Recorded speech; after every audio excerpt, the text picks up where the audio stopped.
பெண் பார்க்க மாப்பிள்ளை வீட்டார் வந்து ஹாலில் உட்கார்ந்திருந்தார்கள். வரவேற்பு, விசாரணை என்ற வழக்கமான நிகழ்முறைகள் நடந்து முடிந்ததும் தரகர் குப்புசாமி உள்ளே திரும்பி, பொன்னை கூட்டிக்கிட்டு வாங்க என்றார். தாய் மங்களம் உள்ளே எழுந்து சென்றாள். சில வினாடிகளில் மகளை அழைத்துக் கொண்டு வந்தாள்.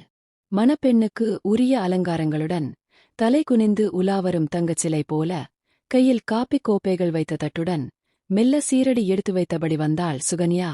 அத்தையே நமஸ்காரம் பண்ணிக்கோ என்ற தரகரின் கட்டளையை ஏற்று காப்பி தட்டை கீழே வைத்துவிட்டு எதிரே இருந்த வரனின் அம்மாவை சற்றே ஏறிட்டு பார்த்தபடி குனிந்து வணங்கிய சுகன்யாவின் உச்சந்தலையிலே பலமான கோடை இடி விழுந்து வெடித்தது.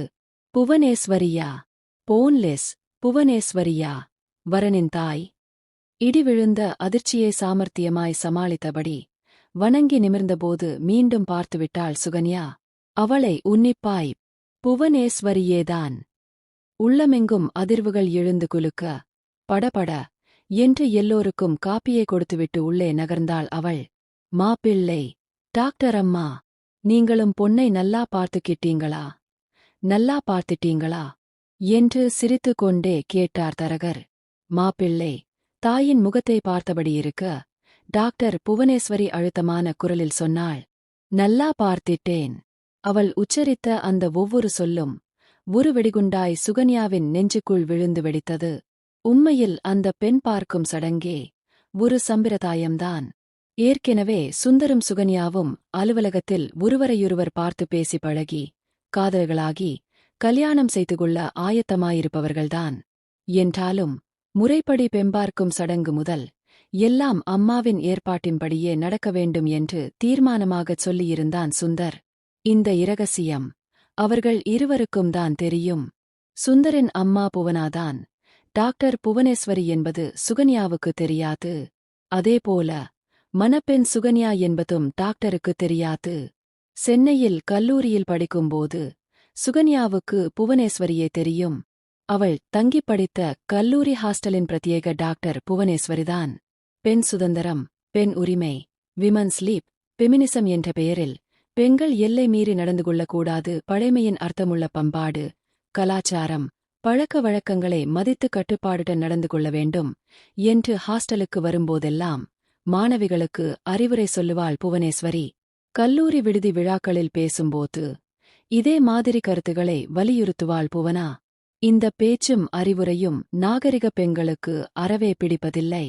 முதுகெலும்பு இல்லாதல் என்ற அர்த்தத்தில் போன்லெஸ் புவனேஸ்வரி என்று அவளுக்கு கிழவ பட்டம் வழங்கியிருந்தார்கள் மாணவிகள். ஆண்களையும் பெண்களையும் கடவுள் சமமாக படைக்கவில்லை, வித்தியாசமாகத்தான் படைத்திருக்கிறான். ஆண்களை ஆண்களாகவும் பெண்களை பெண்களாகவுமே அவன் படைத்திருக்கிறான். Do you understand? ஆண் ஆண்தான், பெண் பெண்தான். They can be equal but they cannot be same.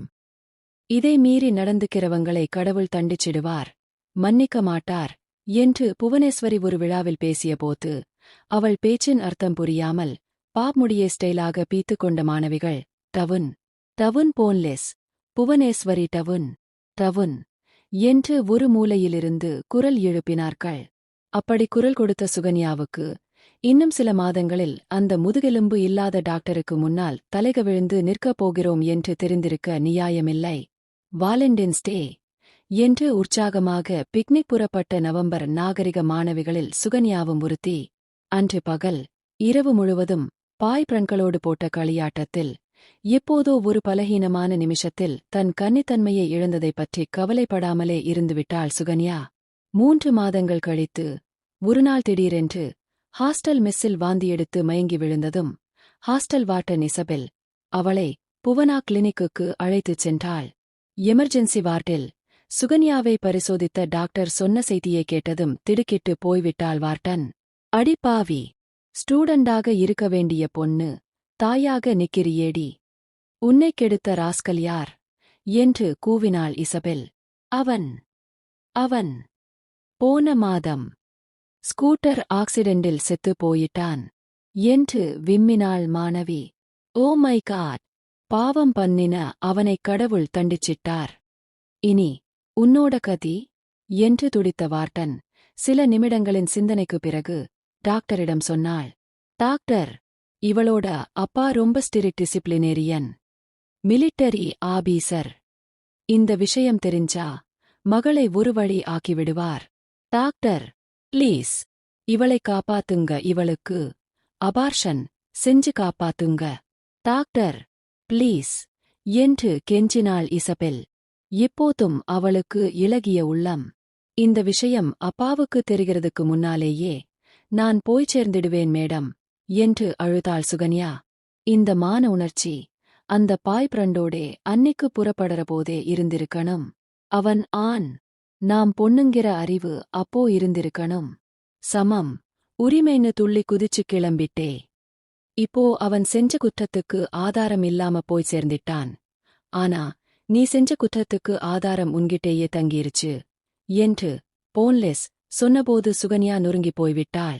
அந்த இளம்பெண்ணின் நிலையைக் கண்டு பேரிளம் பெண்கள் இருவரும் அதற்கு மேலும் கடுமையாக இருக்க முடியவில்லை.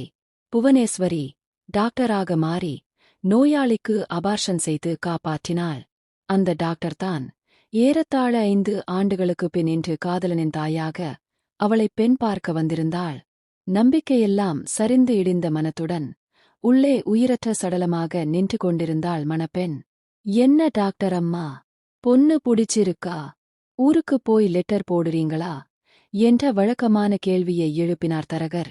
இல்லை, இப்பவே சொல்லிடறேன். பெண்ணை பிடிச்சிருக்கு. மேலே ஆக வேண்டிய காரியங்களை பாருங்க என்ற புவனேஸ்வரியின் அறிவிப்பை நம்பாத செவிகளுடன் மெய்விதிர்த்து நின்றாள் சுகன்யா. மறுநாள் புவனா கிளினிக்கில் முதல் ஆளாய் போய் நின்றாள் சுகன்யா. தளிர்கொடியாக தன் கால்களில் விழுந்து கும்பிட்டு அவளை தூக்கியணைத்துக் கொண்டாள் புவனேஸ்வரி. நேற்று உங்களை அவரோட அம்மாவாக பார்த்ததும் என் உயிரே போயிட்டுது என்று விசும்பிய அவள் முதுகில் மெல்லத் தட்டிக் கொடுத்தாள் doctor Bhuvana. You are correct.